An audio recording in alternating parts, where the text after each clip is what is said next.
नमस्कार दोस्तों, जैसा कि आप जानते हैं कि हमारे देश में संसदीय लोकतंत्र है, यानी देश के शासन का सारा काम संसद के थ्रू होता है।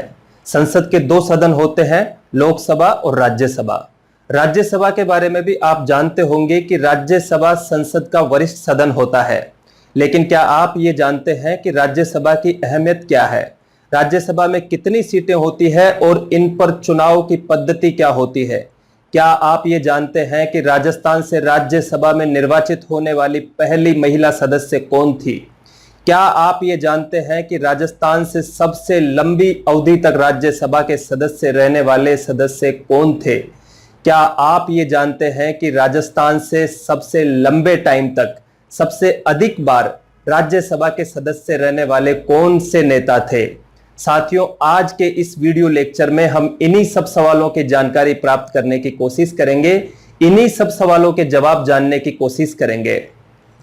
आज का टॉपिक बड़ा मजेदार है और इंटरेस्टिंग भी है। एग्जाम के दृष्टिकोण से भी यह महत्वपूर्ण है क्योंकि इसमें से सवाल आने की गुंजाइश हमेशा रहती है और सामान्य जानकारी के हिसाब से भी, एक आम नागरिक के हिसाब से भी ये पॉइंट बहुत महत्वपूर्ण है, ये टॉपिक बहुत महत्वपूर्ण है। तो साथियों, वीडियो लेक्चर के अंत तक जुड़े रहिए। बहुत रोचक और मजेदार जानकारियां आपको इस वीडियो लेक्चर के माध्यम से मिलने वाली है। तो शुरू करते हैं आज का वीडियो लेक्चर। मैं आप सबका स्वागत करता हूं सर्वोदय क्लासेस के यूट्यूब चैनल पे। मैं हूं भरत। तो साथियों, शुरू करते हैं आज का वीडियो लेक्चर। तो जैसा कि आपको पता है कि भारत में संसदीय लोकतंत्र है। संसदीय लोकतंत्र साथियों हमारे देश में लिया गया है ब्रिटेन से। संसदीय लोकतंत्र का मतलब यह है कि चुने हुए लोग संसद के माध्यम से देश का शासन चलाएंगे। अब शासन तो साथियों आपको यह पता होगा कि मंत्री चलाते हैं, मतलब कार्यपालिका चलाती है, और कार्यपालिका के शिखर पे होते हैं मंत्री। कार्यपालिका दो प्रकार की होती है। कार्यपालिका का मतलब है सरकार। कार्यपालिका और विधायिका दोनों अलग अलग चीजें होती है। तो एक होती है राजनीतिक कार्यपालिका और एक होती है प्रशासनिक कार्यपालिका। राजनीतिक कार्यपालिका में मंत्री होते हैं और प्रशासनिक कार्यपालिका में अधिकारी होते हैं। हम सब ये जानते हैं कि शासन चलाने में सबसे महत्वपूर्ण भूमिका इन्हीं लोगों की होती है। मंत्री और अधिकारी मिलकर शासन को सबसे महत्वपूर्ण रूप से भूमिका अदा करते हैं शासन के संचालन में। तो मंत्री और अधिकारी जब शासन को चलाते हैं तो फिर संसदीय लोकतंत्र की शासन संचालन में क्या भूमिका है?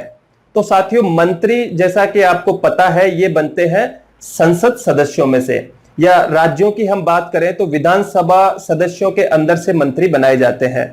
तो इस लिहाज से संसद की भूमिका शासन के संचालन में सर्वोच्च होती है। तो साथियों, ये कार्यपालिका की बात थी। हम बात कर रहे हैं संसदीय लोकतंत्र की। संसदीय लोकतंत्र में संसद की भूमिका सर्वोच्च होती है, मतलब संसद के थ्रू शासन का संचालन होता है। हमारे देश में साथियों संसद के 3 अंग हैं। अगर किसी परीक्षा में आपको यह सवाल पूछ लिया जाए कि संसद के अंग कौन कौन से हैं, तो इसमें राष्ट्रपति को हम शामिल करते हैं, लोकसभा को हम शामिल करते हैं और राज्यसभा को हम शामिल करते हैं। अगर संसद के बारे में संविधान उपबंधों की बात करें, संविधान के प्रावधानों की बात करें, तो अनुच्छेद 79 से लगा के 122 तक इसके बारे में प्रावधान किए गए हैं भारतीय संविधान में। यह हमें पता होने चाहिए। साथियों, अब इसकी बात करें हम सदनों की, तो संसद में होते हैं 2 सदन। सदन और अंग दोनों अलग अलग चीज है। कोई अगर आपको यह पूछे कि संसद के कितने अंग होते हैं, तो संसद के अंग होते हैं 3। और अगर यह पूछा जाए कि संसद में कितने सदन होते हैं, तो सदनों की संख्या है 2। कौन कौन से सदन है? एक है लोकसभा और दूसरा है राज्यसभा। आज हम राज्यसभा के बारे में चर्चा करेंगे। इस वीडियो लेक्चर में हम सब कुछ तो नहीं समेट सकते, लेकिन फिर भी बहुत कुछ समेटने की कोशिश करेंगे जो सामान्य जानकारी के लिहाज से महत्वपूर्ण रहेंगे और जो हमारे एग्जाम के दृष्टिकोण से भी महत्वपूर्ण टॉपिक रहेंगे। उन सबको हम इस वीडियो लेक्चर में समेटने की कोशिश करेंगे। तो आप प्लीज इस वीडियो के एंड तक हमसे जुड़े रहिए। बहुत सारी मजेदार जानकारियां आपको इस वीडियो लेक्चर के माध्यम से मिलने वाली है। राज्यसभा की साथियों हम बात करते हैं। राज्यसभा के बारे में संविधान के अनुच्छेद 80 में इसके गठन का, इसकी संरचना का प्रावधान किया गया है। इसकी संरचना का उल्लेख किया गया है कि राज्यसभा का गठन कैसे होगा और कैसे नहीं होगा। संरचना की बात करें तो अधिकतम 250 सदस्य इसमें हो सकते हैं। अधिकतम 250 सदस्य हो सकते हैं। इन 250 में से साथियों 12 तो नामांकित होते हैं। आपको पता है कि राज्यसभा में राष्ट्रपति 12 सदस्यों को नामांकित कर सकता है, प्लस 4 होते हैं संघ क्षेत्रों से, और 134 सदस्य होते हैं राज्यों से। वर्तमान की बात अगर हम करें तो वर्तमान में इसमें है 245 सदस्य।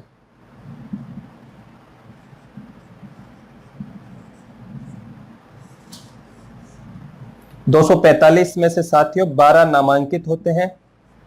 राष्ट्रपति द्वारा इनको नामांकित किया जाता है, प्लस 4 सदस्य संघ क्षेत्रों से,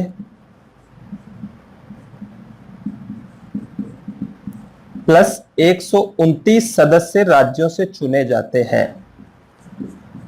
हमको आज के इस वीडियो लेक्चर में यह जानना है महत्वपूर्ण रूप से कि ये जो 129 सदस्य चुने जाते हैं ये किस आधार पर चुने जाते हैं, कैसे चुने जाते हैं। क्योंकि लोकसभा के सदस्यों के निर्वाचन की प्रणाली, निर्वाचन की पद्धति तो हमें पता है।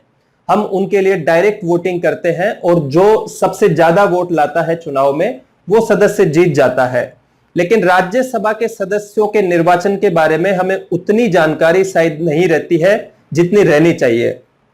तो आज हम इन सदस्यों के निर्वाचन के बारे में बात करेंगे। 4 संघ क्षेत्रों के बारे में बात करेंगे, जिनमें से 3 तो दिल्ली से आते हैं और 1 सदस्य साथियों पुडुचेरी से आता है। पुडुचेरी 12 सदस्य नामांकित होते हैं, 4 संघ क्षेत्र से होते हैं, 129 सदस्य राज्यों से होते हैं। यह तो साथियों इसकी संरचना की बात हुई। उपराष्ट्रपति जो है वो इसके पदेन सभापति होते हैं। यह सवाल भी राजस्थान पुलिस या पटवारी के एग्जाम के दृष्टिकोण से बहुत महत्वपूर्ण है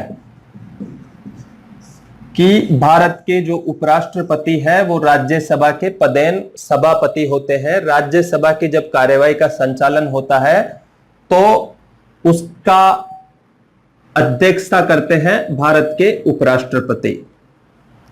साथियों ये राज्यसभा के बारे में एक जनरल डिटेल थी। इसके अलावा जो चीजें हमें जाननी चाहिए उनमें महत्वपूर्ण रूप से ये चीजें हैं कि ये एक स्थायी सदन है। मैं यहां पे इसको मिटा देता हूं, इधर अपन कुछ चीजें इसके बारे में लिख लेंगे। तो साथियों राज्यसभा के बारे में हम कुछ और चीजों पे बात करते हैं। सबसे पहली बात है कि ये एक स्थायी सदन है। जैसा कि आपको पता है कि लोकसभा का हर 5 साल के बाद में विघटन हो जाता है। लोकसभा का कार्यकाल होता है 5 साल का, लेकिन राज्यसभा के मामले में ऐसा नहीं है। राज्यसभा एक निरंतर चलने वाला सदन है, लेकिन इसके 1/3 सदस्य हर 2 साल के बाद में उनका कार्यकाल पूरा हो जाता है। जैसे मान लो 245 सदस्य चुने गए हैं तो इनके 1/3 सदस्य हर 2 साल बाद में उनका कार्यकाल पूरा हो जाता है। सदस्यों के कार्यकाल की बात करें तो इसके सदस्यों का कार्यकाल 6 साल का होता है।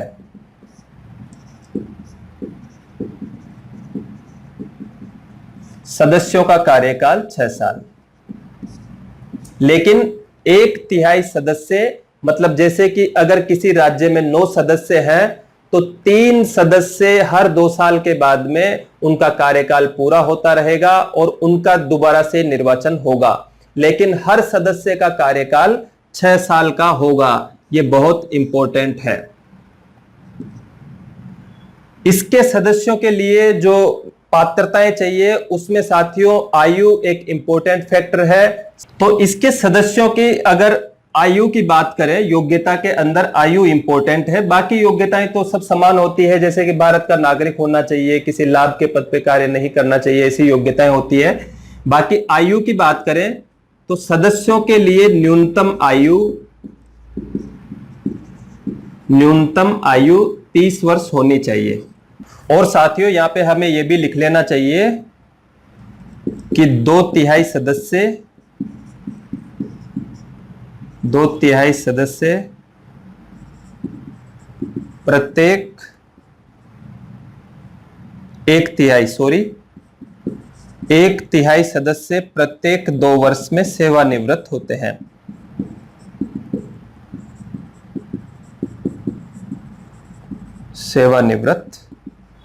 हैं। ये साथियों वो जनरल चीजें थी जो राज्यसभा के बारे में हमें जाननी चाहिए कि राज्यसभा की संरचना क्या होती है, इसकी बैठकों की अध्यक्षता कौन करता है, सदस्यों के बारे में इसमें क्या सिस्टम रहता है कि ये स्थायी सदन है, सदस्यों की न्यूनतम आयु 30 वर्ष होनी चाहिए और 1/3 सदस्य हर 2 साल के बाद में सेवानिवृत्त हो जाते हैं। साथियों अब इसके बाद में हम चर्चा करते हैं राज्यसभा के संबंध में सबसे पेचीदा विषय की कि इसके सदस्यों का निर्वाचन कैसे होता है। आपको भी ये चीज जाननी चाहिए, ये अक्सर बहुत कंफ्यूजिंग चीज रहती है और अक्सर हम समाचार पत्रों में और टीवी चैनल्स पे ये देखते हैं कि राज्यसभा चुनावों के दौरान हॉर्स ट्रेडिंग और क्रॉस वोटिंग की खबरें आना आम बात रहती है। तो साथियों हमें इसकी प्रणाली को बड़े तफसील से समझना चाहिए, बड़ी सहजता से समझना चाहिए। तो हम शुरू करते हैं। अब हम समझते हैं कि राज्यसभा में सदस्यों का निर्वाचन कैसे होता है, उसके लिए क्या पद्धति अपनाई जाती है। तो साथियों हम बात करेंगे राज्यसभा में सदस्यों का निर्वाचन कैसे होता है।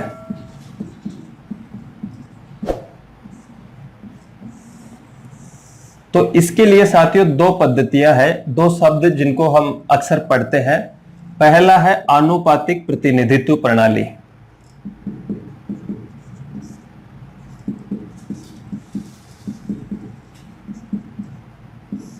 और दूसरा है एकल संक्रमणीय मत प्रणाली। इन दोनों के बारे में हम लंबे टाइम से पढ़ते आए हैं। राजनीतिक विज्ञान की किताबों में ये दोनों चीजें अक्सर हमें पढ़ने को मिलती है। राष्ट्रपति के चुनाव में भी साथियों यही चीजें काम आती हैं और राज्यसभा के सदस्यों के चुनाव में भी यही दोनों पद्धतियां काम में ली जाती है। अब हम ये जानने की कोशिश करेंगे कि ये दोनों आखिरकार काम कैसे करती है। इसको कहते हैं सिंगल ट्रांसफरेबल वोट सिस्टम और साथियों ये है आनुपातिक प्रतिनिधित्व, प्रोपोर्शनल रिप्रेजेंटेटिव सिस्टम। तो साथियों राज्यसभा के जो सदस्यों का बंटवारा, सीटों का बंटवारा किया जाता है, वो आपको पता है कि भारतीय संविधान की चौथी अनुसूची में राज्यसभा की सीटों का बंटवारा किया गया है। आपको पता है कि भारतीय संविधान में 12 अनुसूचियां हैं, जिसमें से चौथी अनुसूची संबंधित है राज्यसभा की सीटों से। अभी हमने ये चर्चा की थी कि राज्यसभा में कुल 245 सीटें वर्तमान में है। अब इन सीटों का जो वर्गीकरण किया गया है वो किया जाता है जनसंख्या के आधार पर। जिस राज्य की जितनी जनसंख्या होगी उसी आधार पे वहां पे राज्यसभा की सीटों का आवंटन किया जाता है। जैसे कि हम बात करें कि अभी वर्तमान में सबसे ज्यादा आबादी है उत्तर प्रदेश की। ये साथियों 1971 की जनगणना के आधार पे किया गया है। तो सबसे ज्यादा आबादी है उत्तर प्रदेश की। तो यूपी में अगर हम बात करें तो सबसे ज्यादा सीटें 31 सीटें यूपी में है। उसके बाद में साथियों महाराष्ट्र में 19 सीटें हैं। इस प्रकार ये आबादी के हिसाब से सीटों का बंटवारा किया गया है। तमिलनाडु की अगर हम बात करें तो तमिलनाडु में 18 सीटें हैं।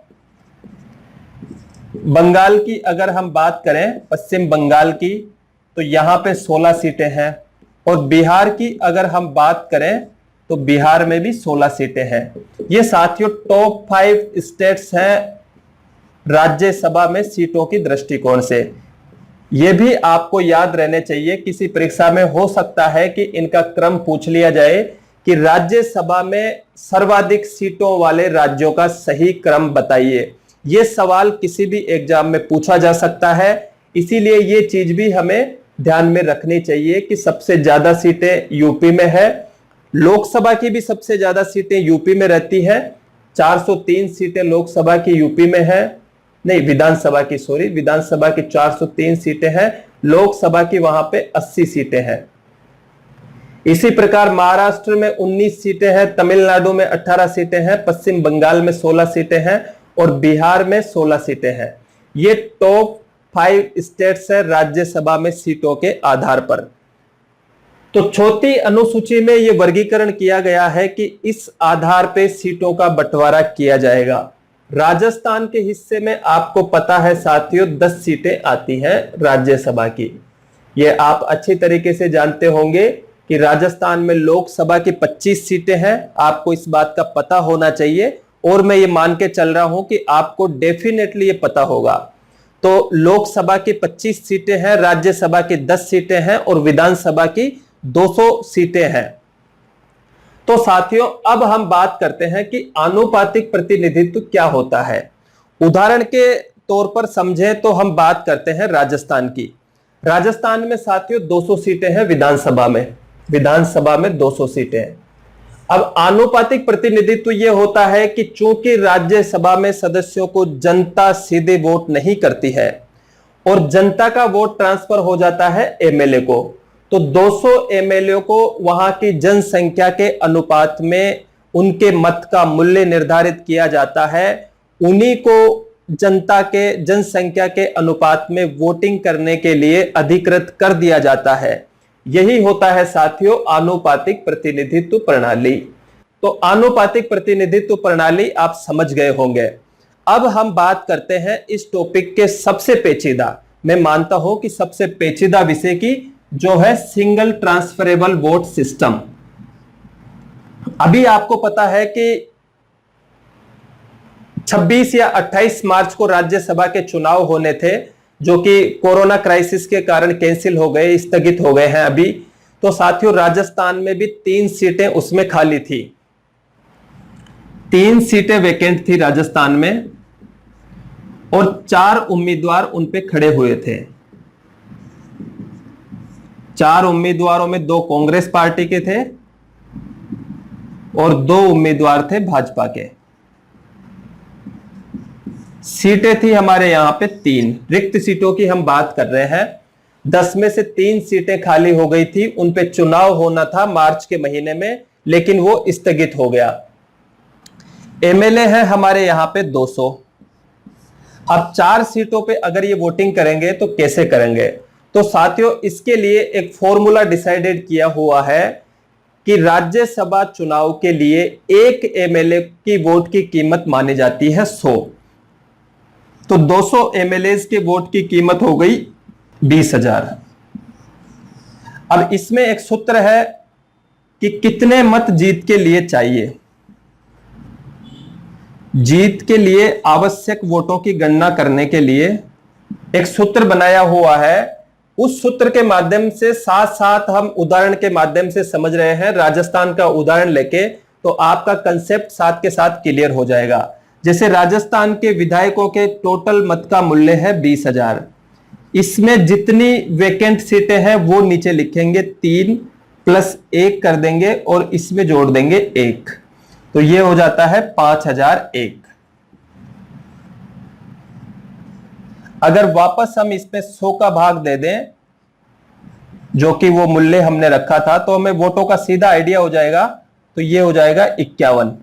ये थोड़ा सरलीकरण करने के लिए हमने इसमें से वापस 100 का भाग दे दिया है। जो 100 हमने यहां पे मल्टीप्लाई किया था उसको हटा दिया है वापस।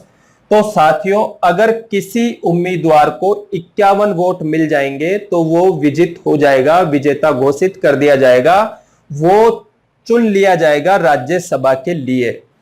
तो अब इसमें संकट कहां पे है? राज्यसभा में राजस्थान में तो 200 विधायक हैं और 51 वोटों के हिसाब से 3 सदस्य आराम से चुने जा सकते हैं। लेकिन साथियों यहां पे उम्मीदवार खड़े हो गए हैं 4, तो स्थिति थोड़ी विकट हो गई है। अब मैं आपको बताता हूं कि ये उम्मीदवार कैसे वोटिंग करते हैं। तो एक उम्मीदवार को एक ही वोटिंग दी जाती है। मान लो ये 4 उम्मीदवार हैं,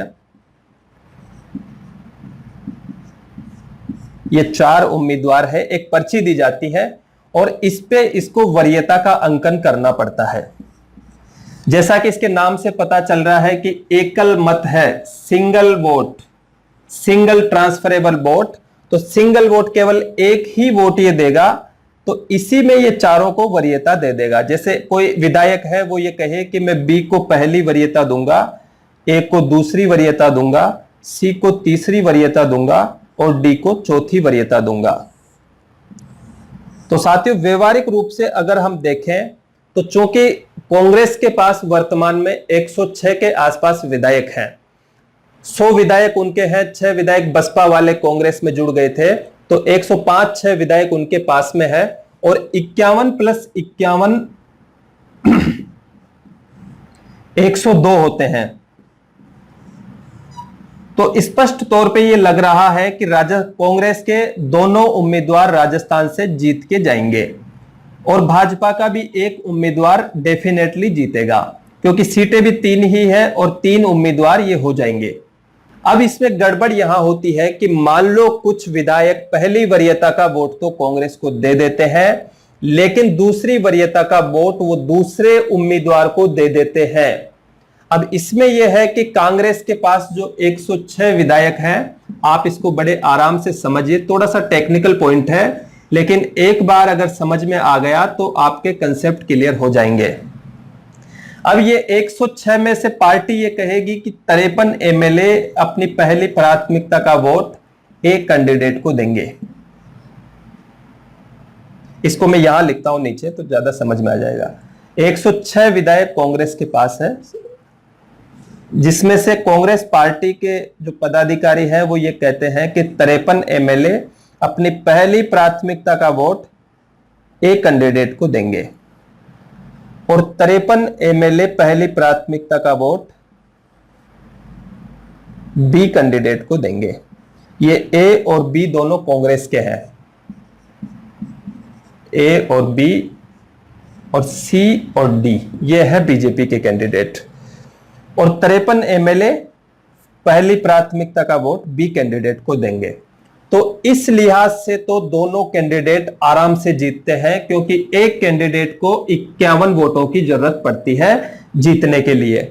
लेकिन साथियों अगर इनमें से आंतरिक गड़बड़ी हो जाए और ये 53 एमएलए में से 20 एमएलए ये कह दें कि नहीं हम पहली प्राथमिकता का वोट तो कांग्रेस पार्टी को ही देंगे, लेकिन बी की जगह इन्होंने ए को ही प्राथमिकता का वोट दे दिया, तो साथियों ए के पास प्राथमिकता का वोट हो जाएंगे 73 और बी के पास ये घट के हो जाएंगे 33।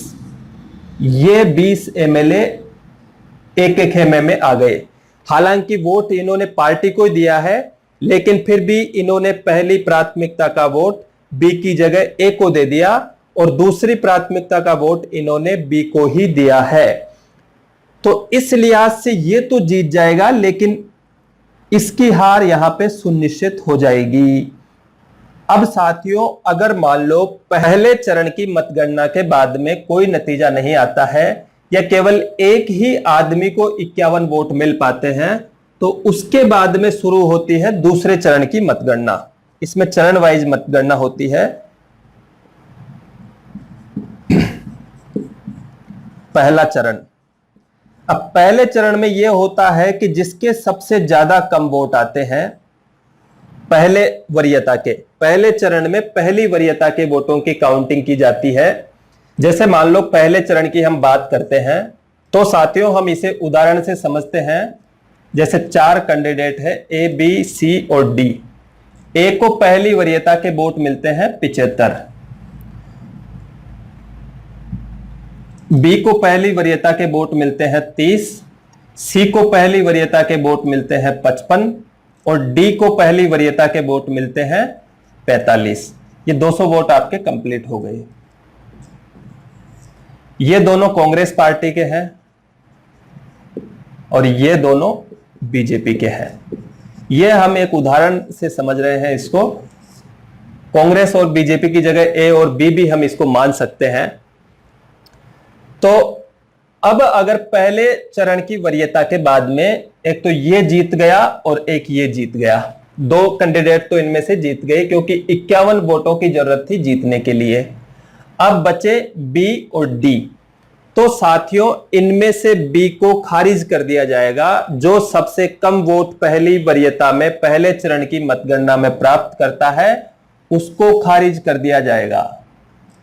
और जब तक 51 वोट डी के नहीं होंगे जब तक काउंटिंग की जाएगी। इसके बाद में साथियों द्वितीय चरण की काउंटिंग आती है।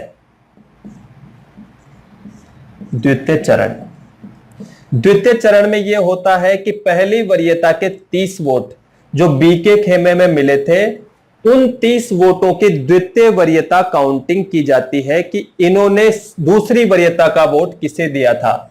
अब मान लो इसमें से जो दूसरी वरीयता का वोट है वो ए को मिले थे 10 वोट, बी को मिले थे 10 वोट और सी को भी मिले थे 10 वोट। ये दूसरी वरीयता। आप समझ रहे हैं ना मैं क्या कह रहा हूं कि जिन लोगों ने बी को पहली वरीयता दी थी उन लोगों ने कुछ उम्मीदवारों को या दूसरे उम्मीदवारों को दूसरी वरीयता भी दी होगी।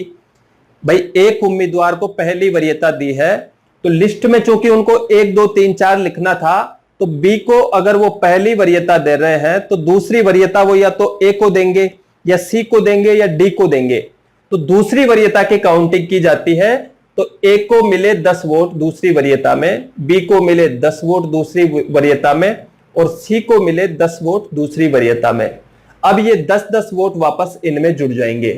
तो द्वितीय चरण में ए के हो गए 75 प्लस 10 85 वोट, बी के हो गए, बी का तो हटा ही दिया, बी का तो रिजेक्ट ही हो गया।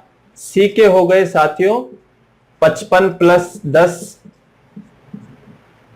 65 वोट और डी के हो गए यहां पे 45 प्लस 10 वोट 55।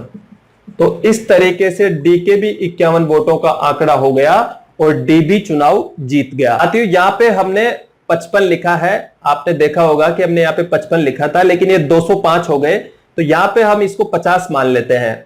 तो इसके पहली वरीयता के 50 वोट आए हैं और 10 वोट इसके सेकंड वरीयता के आए हैं, तो 50 और 10 मिला के 60 बन जाते हैं। तो ये भी साथियों दूसरे चरण की मतगणना में जीता है। ए हालांकि पहले चरण की मतगणना में जीता था लेकिन ए के अलावा और कोई भी कैंडिडेट पहले चरण की मतगणना में नहीं जीता था। सी और डी के 10-10 वोट दूसरे चरण की मतगणना में आए हैं, तो इनके सी के 60 वोट हो गए और डी के 55 वोट हो गए। तो साथियों इस तरीके से राज्यसभा में क्रॉस वोटिंग होती है, हॉर्स ट्रेडिंग होती है। निर्दलीय एमएलए इसमें बड़ा उलटफेर का कारण बनते हैं क्योंकि इसमें होता यह है कि राज्यसभा के जो चुनाव होते हैं उसमें पार्टी के पदाधिकारी को, जो कि वहां पे मुख्य सचेतक होता है विधानसभा में चुनाव के दौरान, उसको दिखा के वोटिंग करनी पड़ती है पार्टी के एमएलए को। जैसे कांग्रेस के एमएलए है वो कांग्रेस के मुख्य सचेतक को दिखा के वोट करेंगे कि ये देखो मेरा ये वोट है। बीजेपी के विधायक है वो बीजेपी के सचेतक को दिखाएंगे वोट कि ये मेरा वोट है। लेकिन निर्दलीय विधायकों को यह छूट रहती है कि वो बिना दिखाए अपनी वोटिंग कर सकते हैं। तो साथियों ये निर्दलीय एमएलए राज्यसभा के चुनाव में बड़ा उलटफेर का कारण बनते हैं। तो मेरे हिसाब से आपने ये समझ लिया होगा कि इनमें वोटिंग कैसे की जाती है और किस तरीके से हॉर्स ट्रेडिंग या क्रॉस वोटिंग की गुंजाइश रहती है। अगर आपने इस टॉपिक को ध्यान से समझा है तो भविष्य में आपका यह कंफ्यूजन क्लियर हो जाएगा कि राज्यसभा की वोटिंग कैसे की जाती है, कैसे उसके वोटों की गणना की जाती है। तो साथियों राज्यसभा के चुनाव में मतगणना की प्रणाली और चुनाव प्रणाली को समझने के बाद में अब हम समझते हैं राज्यसभा की लोकसभा की तुलना में स्थिति कहां पे 19 है और कहां पे 20 है। राज्यसभा की स्थिति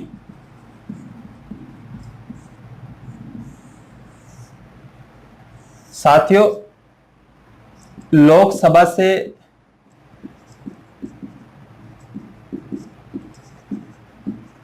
कमतर रहती है राज्यसभा की स्थिति कुछ परिस्थितियों में, जैसे कि बजट पर केवल ये चर्चा कर सकते हैं। बजट पर केवल चर्चा कर सकते हैं, मतदान नहीं कर सकते। अनुदान की मांगों पर मतदान नहीं।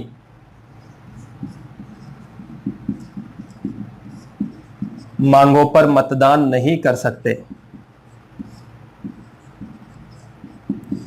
ये कमतर स्थितियों की हम बात कर रहे हैं कि राज्यसभा की स्थिति लोकसभा की तुलना में किन बिंदुओं पर कमतर है। दूसरा यह है कि धन विधेयक जो है वो राज्यसभा में पेश नहीं हो सकता। धन विधेयक राज्यसभा में पेश नहीं हो सकता, पेश नहीं हो सकता।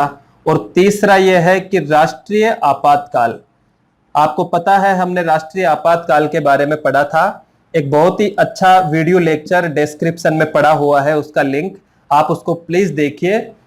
तो यहां पे हम ये जान रहे हैं कि राष्ट्रीय आपातकाल को हटाने का प्रस्ताव केवल लोकसभा से पारित होता है, केवल लोकसभा से पारित होता है। ये तीन बिंदु है साथियों जहां पे राज्यसभा की स्थिति लोकसभा की तुलना में थोड़ी कमजोर है। अब राज्यसभा की विशेष स्थिति शक्तियों की बात करें कि राज्यसभा के पास विशेष शक्तियां क्या है जो लोकसभा के पास नहीं है। तो यहां पे हम बात करेंगे साथियों बेसिकली दो अनुच्छेदों की। पहला अनुच्छेद है 249। आपने अगर हमारा बहुमत के प्रकार वाला वीडियो लेक्चर देखा है तो उसमें आपको यह पता चल गया होगा कि अनुच्छेद 249 क्या होता है। अनुच्छेद 249 के तहत साथियों राज्यसभा राज्य सूची के किसी विषय को 1 वर्ष की अवधि के लिए संसद के लिए कानून बनाने की शक्ति दे सकती है। राज्य सूची के विषय पर संसद को कानून बनाने की शक्ति दे सकती है। दूसरा महत्वपूर्ण अनुच्छेद है साथियों अनुच्छेद 312। इसके तहत ये अखिल भारतीय सेवाओं का सृजन करती है। ये शक्ति भी राज्यसभा को ही प्रदत्त की हुई है। अखिल भारतीय सेवाओं का सृजन राज्यसभा द्वारा किया जाता है। इंपॉर्टेंट टॉपिक है। अभी वर्तमान में साथियों वर्तमान की बात करें तो 3 अखिल भारतीय सेवाएं हैं। पहली है आईएएस, दूसरी है आईपीएस और तीसरी है साथियों आईएफएस, इंडियन फॉरेस्ट सर्विस। ये बाद में जोड़ी गई थी, ये दोनों स्टार्टिंग से थी। वर्तमान में 3 अखिल भारतीय सेवाएं हैं, आईएएस, आईपीएस और आईएफएस। अगर इनमें कोई चौथी अखिल भारतीय सेवा जोड़नी हो तो वो जोड़ी जाती है राज्यसभा द्वारा अनुच्छेद 312 के अंतर्गत। तो ये साथियों कुछ विशेष परिस्थितियां हैं जिनमें राज्यसभा की स्थिति कमजोर रहती है लोकसभा से, और ये वो स्थितियां हैं जिनमें राज्यसभा को कुछ विशेष शक्तियां दी गई है जो शक्तियां लोकसभा के पास में नहीं है। तो साथियों अब इस वीडियो लेक्चर के अंत में हम बात करते हैं राजस्थान से जुड़े कुछ पहलुओं की जो राज्यसभा से जुड़े हुए हैं, राज्यसभा के चुनाव से जुड़े हुए हैं। ये वो सारे फैक्चुअल तथ्य हैं साथियों जो अक्सर परीक्षाओं में पूछे जाते हैं या पूछे जाने की संभावना है। तो आइए अब हम इन पे चर्चा करते हैं। तो साथियों हमारा आज का लास्ट टॉपिक है राज्यसभा में राजस्थान। जैसा कि आपको पता है कि राजस्थान की 10 सीटें हैं राज्यसभा में, जिन पे 3 सदस्य इस साल चुने जाने हैं। उनके चुनाव अभी स्थगित हो गए हैं। इनसे संबंधित कुछ सवाल हम यहां पे देख लेते हैं। पहली महिला सदस्य, पूछा जाने योग्य सवाल है, पहली महिला सदस्य। तो साथियों ये थी शारदा भार्गव। शारदा भार्गव ये 1952 में चुनी गई थी और 3 बार ये राज्यसभा की सदस्य राजस्थान से रही। 1952 में ये चुनी गई थी और 1952 के बाद में 3 बार रही। शारदा भार्गव आपको पता है साथियों एक प्रसिद्ध क्रांतिकारी हैं जिनके बारे में हम पढ़ते हैं, मुकुट बिहारी भार्गव। ये जयपुर के थे और अजमेर से ये लोकसभा सांसद भी रहे 3 बार ये मुकुट बिहारी भार्गव लोकसभा सदस्य रहे थे अजमेर से। इनकी पुत्री थी शारदा भार्गव, जिनको ये गौरव प्राप्त है कि वो राजस्थान से पहली महिला सदस्य बनी राज्यसभा की। तो साथियों, अगर पहली महिला सांसद का अगर सवाल आए तो भी उसका जवाब होगा शारदा भार्गव। ये सवाल ऐसे हैं साथियों जो राजस्थान पुलिस की परीक्षा में पूछे जा सकते हैं। यहां पे हम पहली लोकसभा सदस्य की भी चर्चा कर लेते हैं। पहली लोकसभा सदस्य ये थी साथियों गायत्री देवी, जो कि जयपुर की महारानी थी। ये 1962 में बनी थी स्वतंत्र पार्टी से। तो साथियों, 2 सवाल है यहाँ पे कि राज्यसभा की पहली महिला सदस्य राजस्थान से कौन निर्वाचित हुई। सही जवाब है शारदा भार्गव। अगर किसी एग्जाम में आपसे ये पूछे कि राजस्थान से चुनी जाने वाली पहली महिला सांसद, साथियों सांसदों में दोनों शामिल होते हैं, राज्यसभा सदस्य भी और लोकसभा सदस्य भी। तो ये राज्यसभा सदस्य 1952 में चुन ली गई थी। इसीलिए अगर पहली महिला सांसद के बारे में पूछा जाए तो उसका जवाब हमें देना है शारदा भार्गव। और पहली लोकसभा सदस्य के बारे में अगर पूछा जाए तो उसका जवाब हमें देना है गायत्री देवी। 1962 में ये चुनी गई थी। साथियों, अब हम बात करते हैं कि सबसे ज्यादा बार राजस्थान से राज्यसभा सदस्य कौन रहा। तो इसमें 2 नाम आते हैं। पहला नाम है रामनिवास मिर्धा का, ये 4 बार राज्यसभा के सदस्य रहे। और दूसरा नाम है साथियों जसवंत सिंह का, ये भी 4 बार राज्यसभा के सदस्य रहे राजस्थान से। रामनिवास मिर्धा कांग्रेस के लीडर थे और जसवंत सिंह बीजेपी के लीडर थे। तो साथियों, अब अगर हम इनमें से बात करें कि सबसे लंबी अवधि तक राज्यसभा का सदस्य राजस्थान से कौन रहा, तो ऑब्वियसली इन दोनों में से एक व्यक्ति सबसे लंबी अवधि तक रहा होगा और वो व्यक्ति है साथियों जसवंत सिंह। अगर आपको किसी परीक्षा में यह पूछा जाए कि सबसे लंबी अवधि तक राजस्थान से राज्यसभा सांसद कौन रहा, तो उसका सही जवाब होगा जसवंत सिंह। सबसे लंबी अवधि के लिए राजस्थान से राज्यसभा सदस्य रहने वाले जसवंत सिंह। और सबसे अधिक बार, मतलब टर्म्स के हिसाब से अगर देखा जाए तो रामनिवास मिर्धा और जसवंत सिंह सबसे ज्यादा बार राज्यसभा के सदस्य राजस्थान से रहे। तो साथियों, ये था राज्यसभा के बारे में हमारा स्पेशल वीडियो लेक्चर।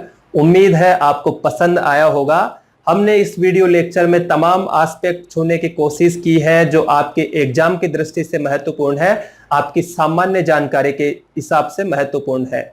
साथियों, इन लेक्चर्स को आप ज्यादा से ज्यादा शेयर किया कीजिए। जितने ज्यादा लोगों तक ये पहुंचेंगे उतनी जिम्मेदारी हमारे ऊपर आएगी कि हम अच्छे कंटेंट आपके लिए लेकर आए। साथियों, आपके तरफ से जो स्नेह, जो प्यार हमें मिल रहा है, उसके लिए हम आपके आभारी हैं। इतने कम टाइम में हमारे वीडियो देखे जाने लगे हैं, पसंद किए जा रहे हैं और आपकी राय हमारे लिए महत्वपूर्ण होती है। इसलिए प्लीज आप अपनी राय जरूर दिया करिए। वीडियो को ज्यादा से ज्यादा शेयर करते रहिए, पढ़ते रहिए, आगे बढ़ते रहिए। वीडियो को पूरा देखने के लिए बहुत बहुत धन्यवाद दोस्तों।